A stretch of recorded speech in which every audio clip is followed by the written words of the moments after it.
with circadian disruption, with just poor sleep, we have a tendency to seek out foods outside of our kind of normal jam, Right. and we will overeat the heck out of it. This is kind of one of the funny things when people get in these pissing matches. It's only thermodynamics. It's only hormones. It's like your fucking hormones influence the way we thermodynamically respond to our environment, you know? A night of sleep deprivation makes you metabolically as unwell as like a type 2 diabetic for a period of time. Right. And we don't respond to the food that we eat in the same thermodynamic thing. We don't burn it the same way. We don't store it the same way. The one thing I talk about a lot is that the only animal on the planet that sleep deprives itself intentionally is us. Every other animal only does it when they're starving or if they're being stalked. It's completely rational to suspect that human brains are developed the same way. Right. When we're sleep deprived, it's likely that our brains and body are going, oh, we're starving. And so what do you want to do when you're starved? Store fat, and it wants to put a bunch of sugar in your brain. And so what do you crave? Sugar and fat. I can put you on the spot, but you're the definitive answer. Seed oils. Oh my God, I'm so glad you asked this.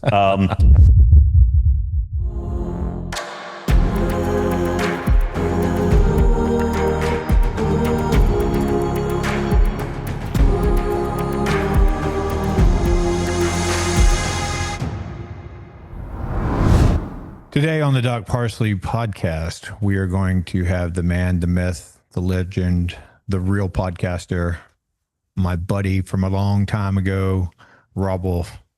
How you doing, Rob? I should be taller than 5'9" with an intro like that, but pretty good. I'm doing well. Thank you. Well, the intro's making you taller. There's research out there that proves the longer the accolade list before you introduce somebody, the taller they perceive. The taller they're perceived. So I'm going to keep working it. Okay. We'll have you taller than Wellborn by the time you get out of here. Perfect. I mean, 6 foot would be great. Yeah. You know, this 5'9" thing is kind of great. So, thanks for coming on the show. As soon as we built this little studio here, I thought I got to get Rob on here. I don't know if you remember exactly what happened, but when we were both lecturing for NSW, you'd came to visit my house in Scripps Ranch. Yeah. And we were sitting downstairs talking, and you looked at your phone or your watch, and you're like, oh shit, I'm supposed to be on a podcast. You want to be on a podcast with me? And I was like, what, the podcast? Yeah, let's go. And so we sat in those chairs and had your notebook computer balanced between us. And high quality. We just talked for like an hour, and y'all posted it. And that was my very first podcast experience. Yep. So I thought, what could be cooler, come full circle, than to have you be the first guest on this podcast. So I've shot podcasts on my own, but I'll have guests occasionally. But you're number one. You're the first podcast. It's either setting a very low bar to improve upon, or we'll see where it goes. Yeah, I mean, I'm the success of this will ride completely on you. So if it tanks, I'll blame you. Perfect. And if it goes well, it's yours. It's all yours too. Okay. So either way, it's pretty good. No pressure. Yeah. So, sort of the unofficial logic behind this podcast is, something that, obviously we've known each other for 15 years. 15 plus now. Yeah, 15 plus now. Something you and I have talked about a million times is just kind of the nonsense that gets promoted as health advice. It's definitely gotten worse over the 15 years that I've known you. And what my intention really is to just bring sanity to it, right? To explain to people that nobody, regardless how smart or educated or experienced they are, can give you prescriptive advice over a podcast that's good for you and him and her, and like that doesn't exist. But there are generalized concepts, which I just call lifestyle medicine, really. And so I kind of try to get in there and dispel the BS, and we know there are certain guys who are very egregious violators of it, who are always selling the next snake oil, whatever the next snake oil is, whatever the next gizmo is, they're the expert again. Just coincidentally, they're selling it, and it just happens to be the next greatest thing. They all tend to have some hero's journey story of how they were broken and nobody could fix them, and they were the ones who were smart enough to figure out the medical system that nobody over the last 150 years have been able to figure it out. These guys got it. Right. They're 35 years old and they have abs, and so you should listen to them, right?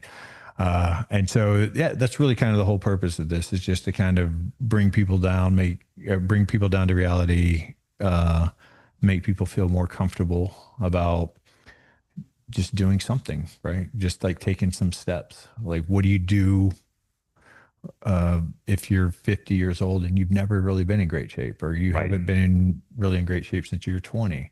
And you're, maybe you're 20 pounds overweight, maybe you're 40 pounds overweight, maybe you're just kind of soft and you don't have any kind of fitness going, or maybe you're just, you're a fairly physical guy, but you want to trim down and you want to get a little stronger, you want to be a little more resilient.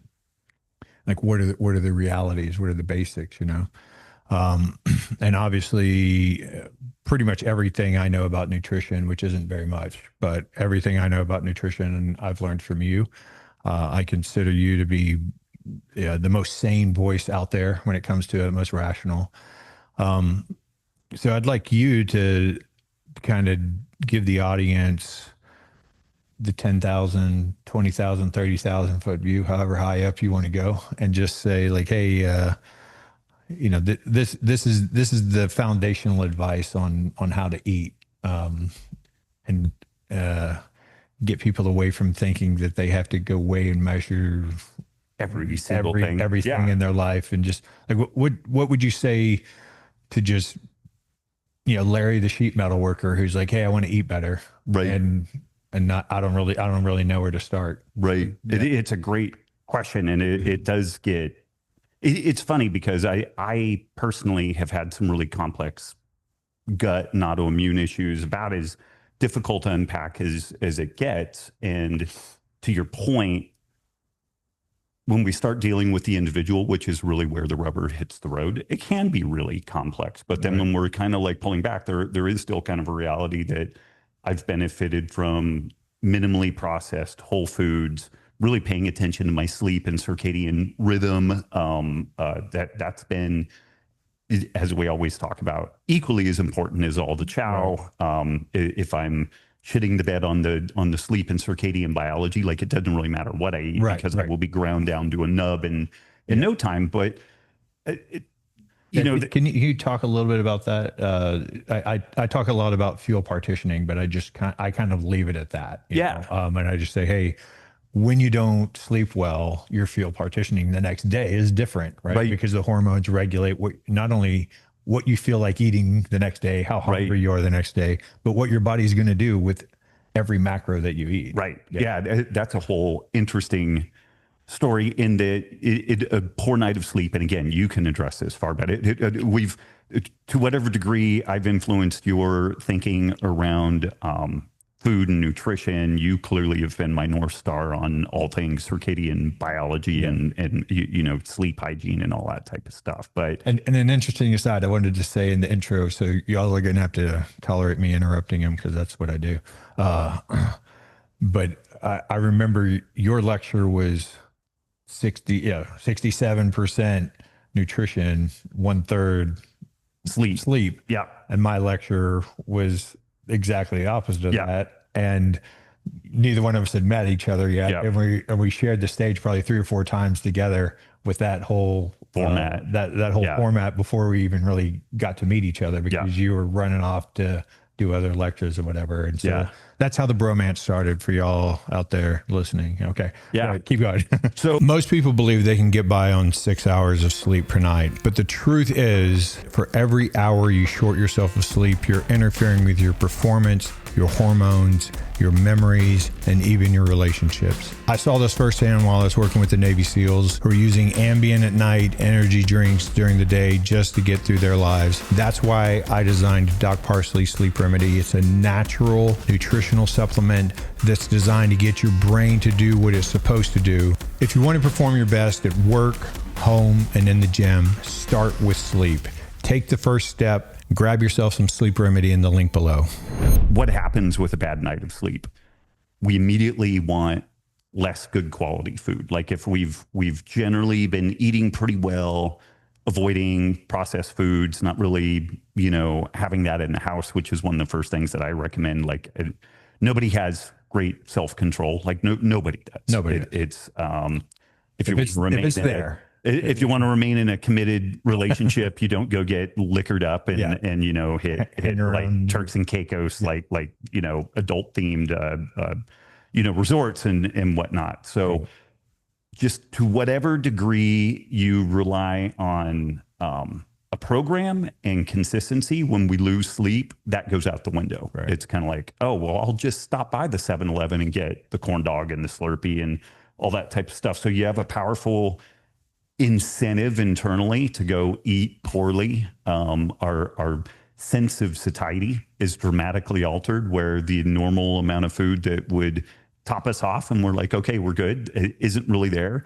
And we tend to just want a wider variety of food, which is exactly, kind of the opposite of what makes it easier to eat to satiety. Like if you have a simple meal, like generally people do not overeat like a filet, sweet potato, even some butter on it and some vegetables. You can overeat that, right? But it's a heroic effort. And it's hard to get obese with it. And it's hard to get obese. You can get a little pudgy, but it's hard to get obese that way. Yeah. But you go into the center aisle of any store, processed foods, and you can go from one to another to another. My second book, Wired to Eat, talked about the neuroregulation of appetite. And to the degree that we can eat relatively simple meals, make it very protein centric on the front end, have some fruits and vegetables, and then kind of round it out from there. People usually do pretty well with that. But again, with circadian disruption, with just poor sleep, we have a tendency to not be satiated with that. We have a tendency to seek out foods outside of our kind of normal jam, right. And we will overeat the heck out of it. Yeah. And then just on the internal side, calorie by calorie, this is kind of one of the funny things when people get in these pissing matches, it's only thermodynamics, it's only hormones. It's like your fucking hormones influence the way we thermodynamically respond to our environment, So like if I'm well rested, I'm probably a little bit more primed for being a furnace and burning excess calories and going out and getting a lot of work done. And if I'm sleep deprived or I have other metabolic issues, which the funny thing with that is a night of sleep deprivation makes you metabolically as unwell as like a type 2 diabetic for a period of time. Right. It's incredibly impactful. And we don't respond to the food that we eat in the same kind of thermodynamic thing. We don't burn it the same way. We don't store it the same way. And this is where virtually everybody on the internet, you could either graciously say, everybody's right, it's both hormones and calories, like we don't violate the laws of thermodynamics, or everybody's wrong because they have their head so far up their back end that they can't figure out that these things are dynamic features. Right. Yes, thermodynamics apply. We don't magically not live by the calorie input, but the way our hormones function, like if we stick somebody on a bunch of thyroid and growth hormone and testosterone, they're going to partition nutrients in an entirely different way than what they do without that. Right. Yeah. The one thing I talk about a lot is that the only animal on the planet that sleep deprives itself intentionally is us. And every other animal only does it when they're starving, or if they're being preyed upon, like if they're being stalked, right? And so they don't want to sleep because they don't want to get eaten, or they get up early to be able to travel further and forage more, and they become more impulsive, and they'll take bigger risks. They'll get closer to humans. They'll eat foods they've never tried before. It's completely rational to suspect that human brains are developed the same way, right? And so when we're sleep deprived, it's really likely that our brains and body are going, oh, we're in extremis, like we're starving. And so what do you want to do when you starve? Your body wants to store fat for the upcoming famine, and it wants to put a bunch of sugar in your brain. And so what do you crave? Sugar and fat. And that's where the donut comes from. Fry some sugar bread, right? And then put some adenosine blocking caffeine in you. And then there you go. Now you have the all-American breakfast going. Yeah. So if Larry the sheet metal worker wants to go out and change his diet, he wants to throw out certain foods and go grocery shopping, like what's your, like how do you craft a meal? Like how does Larry tell his wife, like, hey, this is what I want you to start doing to plan our meals? Like what's the the 2 minute staple that they can remember? Yeah, this is going to be probably so banal that most folks are, oh, of course you do that. But it's incredible how many people I still see making this mistake. The liquid calories, like basically like sugared beverages, are probably the easiest to avoid potentially, but the most detrimental thing that folks could do. And there's all kinds of debate back and forth about, like, is sugar really bad? It's interesting that sugar, whether we're talking sucrose or high fructose corn syrup, which really at the end of the day end up being kind of the same stuff,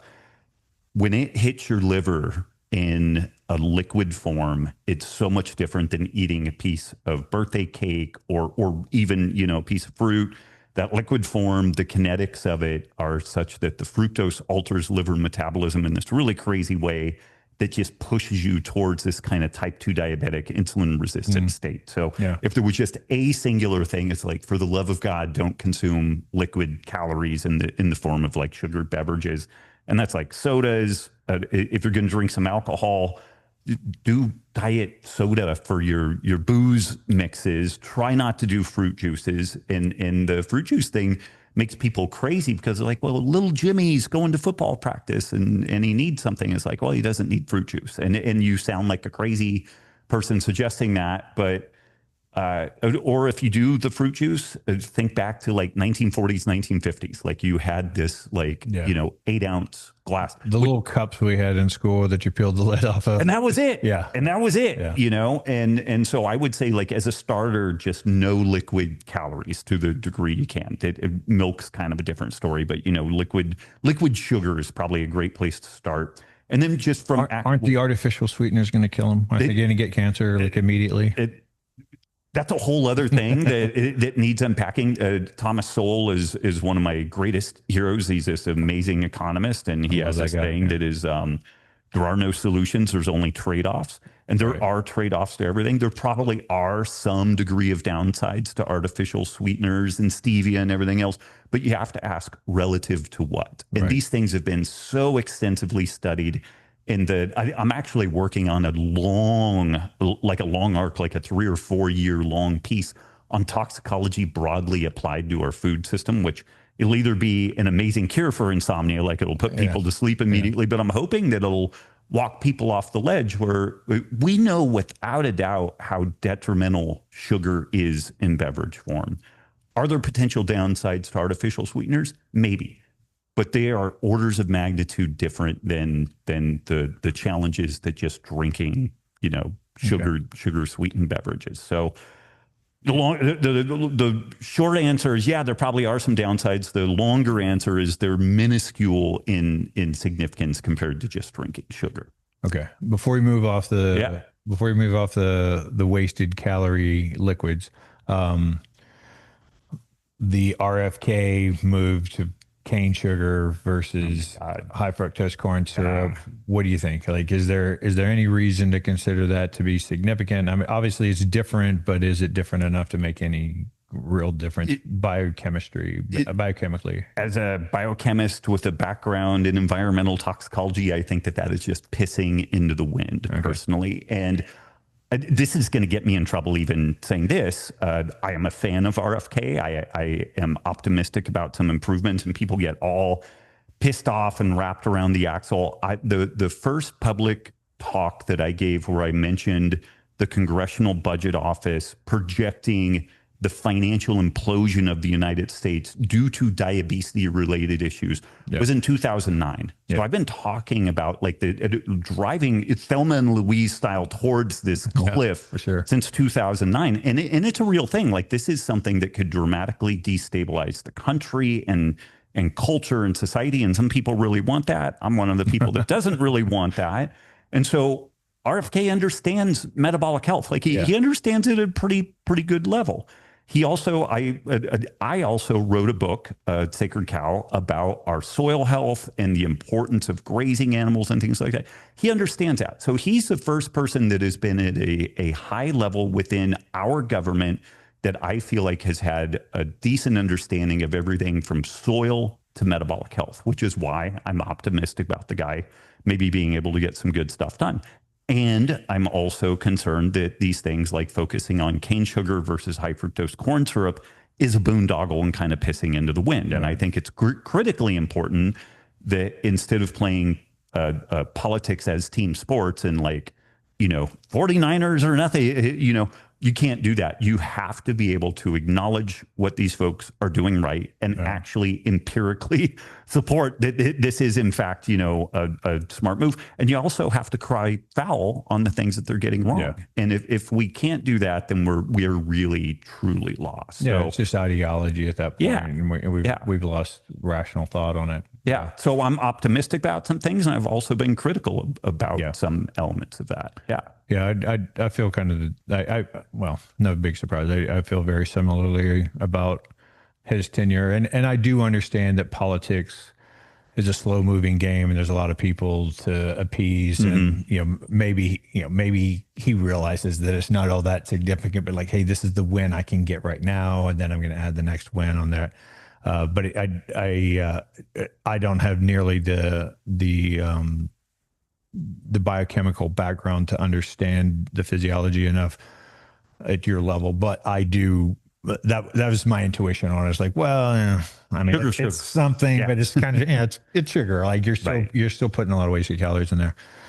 Okay, so Larry's going to give up his fruit juices and his Coca-Cola. He's going to switch to Diet Coke. Maybe caffeine-free Diet Coke in the afternoon. And some Topo Chico. And some Topo Chicos if he lives with any Southern influence. Yeah. Okay, what's next? Then start with a chunk of protein. Every single meal has a chunk of protein. Mm-hmm. And by that, it's some eggs, some lunch meat, some cheese, some real meat, some hunk of protein.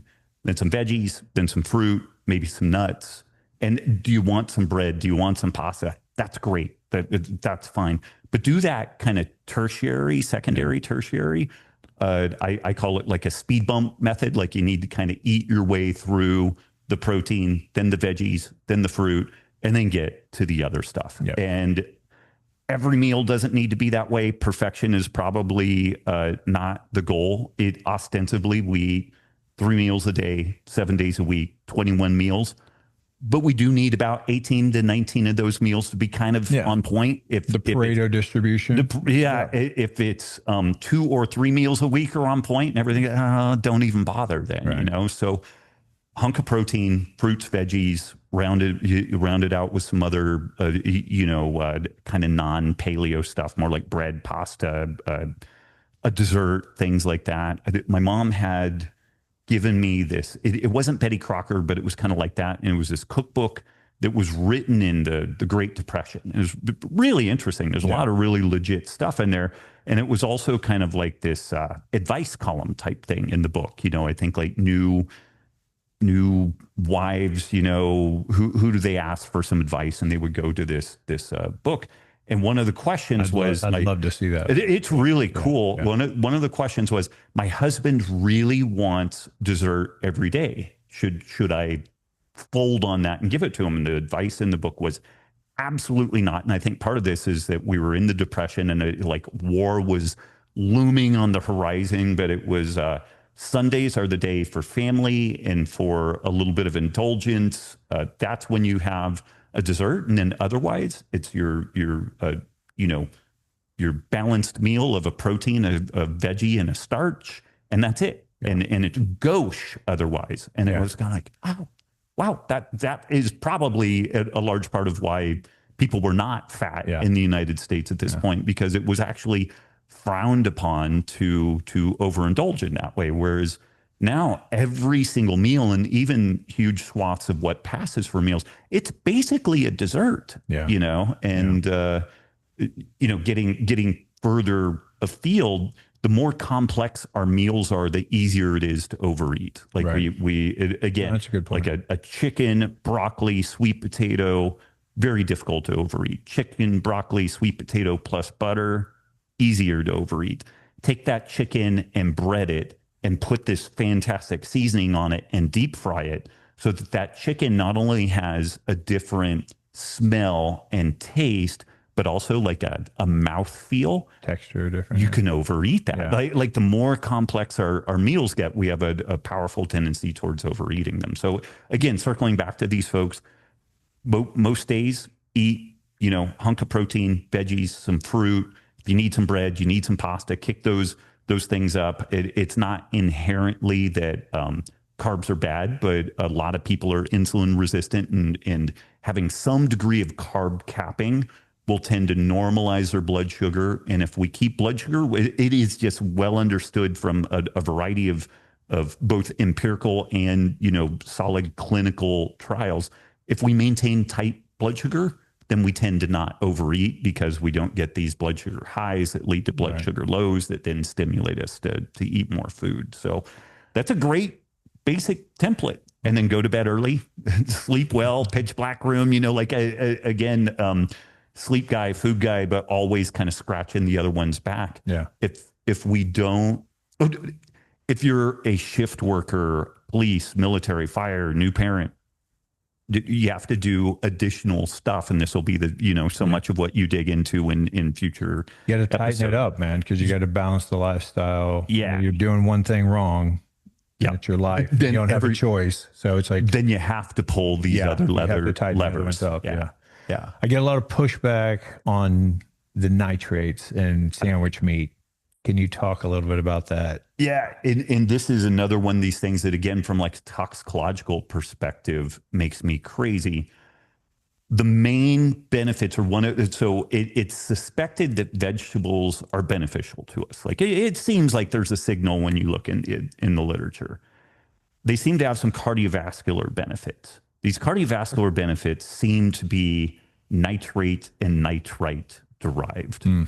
And that is exactly the same shit that we find in lunch meats. Yeah. And so from a toxicological perspective, again, I know that if you do these epidemiological studies where they will ask people, what did you eat over the last 2 years? And they'll ask them every 2 years, what did you eat? And gotta be super accurate. And there's supposed to be some sort of signal in this. And from this, we consistently seem to find that processed meats are problematic. I don't know. Maybe there are maybe there are some problematic features to processed meats, but relative to what? What else was it that this individual was going to eat? And personally, so I just got back from Italy, and granted, they have more traditional curing methods, but it's still they're imbuing nitrates and nitrites into their prosciutto and their salame and stuff like that. And that is what keeps it from going bad. And it's also, I think, some of what makes it actually kind of good for us. Yeah. The nitrates and the nitrates, because it gets into the nitric oxide production pathways that, these vasodilators and cardioprotective, increase blood flow to the muscles, all that. Yeah. And again, with these processed meats, what is it displacing? Is it displacing sugary, sweetened stuff or onions and Mountain Dew? Okay. Yeah. Then it's a win. Yeah, then it's good. And it's a win. And do you want to construct every meal every day around that? Maybe not. But even still, it's again compared to what? This is where like a little bit of an econ perspective, I think is helpful. You're a drywall installer, and like the crew shows up at 7-Eleven, and you're just kind of like cruising through trying to find what can I eat. I was just going through an airport yesterday, but also went into a 7-Eleven, and I found the same thing. It's these cheese and meat bites, and like it was just. That's my snack. That's my go-to snack. Damn, this is really cool, because usually it's got some crackers and it's like, I can't eat the crackers. I have celiac. And I was like, oh, there's this whole suite now of these just cheese and meat snacks. And again, is this as good as, family-made cheese I can get in Italy?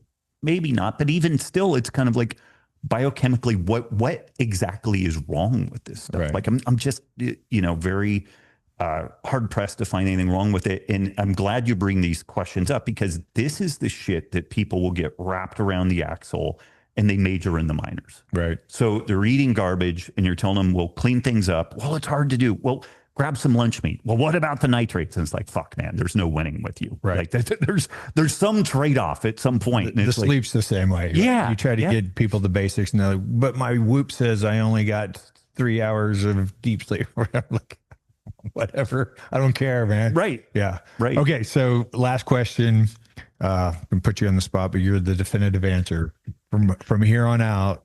This is the answer. Seed oils. Oh my God. I'm so glad you asked this. And so I'm actually working on a really comprehensive piece on this, because there's a guy that I've interacted with on the web, on the interwebs, that historically we've had a fairly amicable interaction. He's been a complete dick face to me over this topic. And is it Paul? It is not. Okay. It is not. And I'm going to leave this man a smoldering hole in the earth. He pissed me off. Usually I try to be pretty congenial about this stuff. So broadly, my big concern about the way that seed oils are being tackled right now is that they are held up as the one and only issue with regards to health that we need to solve. Right. And if we just solve that, all is good. It's like smooth sailing into utopia. And my question that I'll raise, and I'm just like, hey, just a little thought experiment, guys. But that Costco muffin that tastes amazing and is 1,400 calories. Okay, yeah, it has some high oleic safflower oil in it currently, is using tallow or butter or lard going to qualitatively be this still way? 1,800 calories. It's still, more than 50% of all of your day's calories in one meal. Very easy to overeat, hyper palatable, engineered to bypass the neuroregulation of appetite. And I see people out there that'll interact with these people where they will swear no, man, if you just use, grass-fed beef tallow, there will magically be this satiety signal that kicks in and you'll just eat this tiny little pie wedge of this Costco muffin. And I'm just like, these people are fucking insane. Yeah. And again, circling maybe back to kind of the RFK kind of moment and opportunity in the zeitgeist with this, we do have a potentially once in a lifetime opportunity to really alter our food system. And I think that going all in on the seed oil topic, the way that it's being handled is a mistake. It's going to be a mistake. And I'm going to be a huge dick here, but I've been similar to when people were saying, fake meat is the way, like Impossible Burger. I was like, no, it's not. And even I just did some back of the envelope thermodynamic accounting of like sunlight, grass, and cows versus the other process, like a lab grown meat. And I'm like, it is not sustainable. It's going to end up being far more expensive. And they are now in Chapter 11. And I made a boatload of money shorting them on the way down. And at some point, I just ceased like trying to like, there's this Zamboni. It reminds me of Deadpool where, you run over in the Zamboni. I'm like dancing in front of the Zamboni, telling people to get out of the way. And people are just dumping money in this, everyone from like Bill Gates to other people. And then at some point I was like, I could make a lot of money on this because this thing's going to fail. And you can absolutely lose your shirt shorting things. I am not an expert at it. I'm not recommending it. But on this seed oil topic, I am going to do a really comprehensive piece on it. I think that people are really missing the boat. I don't think they're remotely as bad as what people generally make them out to be. And they also don't even know what the fuck they're talking about with it by and large. As an example, people will get wrapped around the axle of high oleic safflower oil or canola oil, and you'll ask them, well, why? Well, omega-6s and this and that and the other.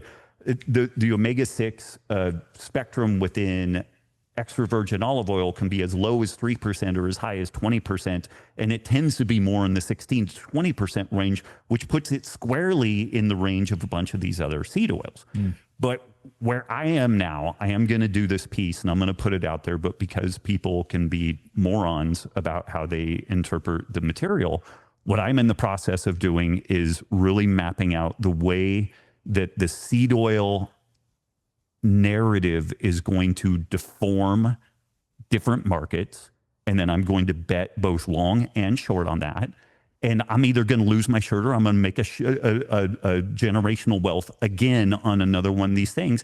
And if I end up making the money off of that I think I'm going to, that is going to prove my point better than any biochemical case that I make. Yeah. But and just to be clear for people, when they're, well, seed oil, and they just get all angry and everything. If you have misinformation, it will alter a market and it will deform it for a while. And in that deformation, it's basically like kinetic energy. It's like stretching a rubber band. And then when the market starts figuring out that position is wrong, it will rebound. And when you rebound with that, if you are placed smartly, then you can make a shitload of money off of it. And I think I've got a way of understanding what a few different vectors in the market that are going to be deformed by these seed oil narratives. And I believe that they're wrong. And I think that there's a predictable way to bet against that. And it may take about 18 months to really know. And I'm either going to be living in your backyard under a tarp, or I'm going to have made a lot of money again. And again, I sound like a dick saying that, but I'm also at this point where, like, I'm just tired of arguing with morons on the internet. Like, I've got better biochemistry background. I've got a toxicology background, and that by no means makes me right. But it's like, when my main goal historically has just been, hey, are you guys 100% sure that this is the singular thing you need to be focused on? And they're like, fuck you for even asking the questions. Like, okay, I'm coming for you now. Yeah. Good. Well, you'll have to clue me in on that, so I'm not living in your backyard with a tarp. Fair. Yeah. Fair. We'll make some money together. We'll blow it together. Put our money together, get an Airstream maybe if it all falls apart. I like it. Yeah, I like it. All right. And we'll, fry everything in seed oil. There you go. Yeah. All right. That's all we have time for today. We'll definitely have you back on. I really appreciate you coming on and being my first guest. And we'll do something much longer and much more controversial later on. Just to ruffle feathers. That'll be fun. I'm sure we pissed a few folks off with this. Just simply asking questions or to get people angry at this point. Try telling people they shouldn't call themselves doctor. Have you seen that controversy? Yeah. Oh yeah, that's spun up. That was good. All right, that's it for today. I hope you all found this informative, and we'll see you next time.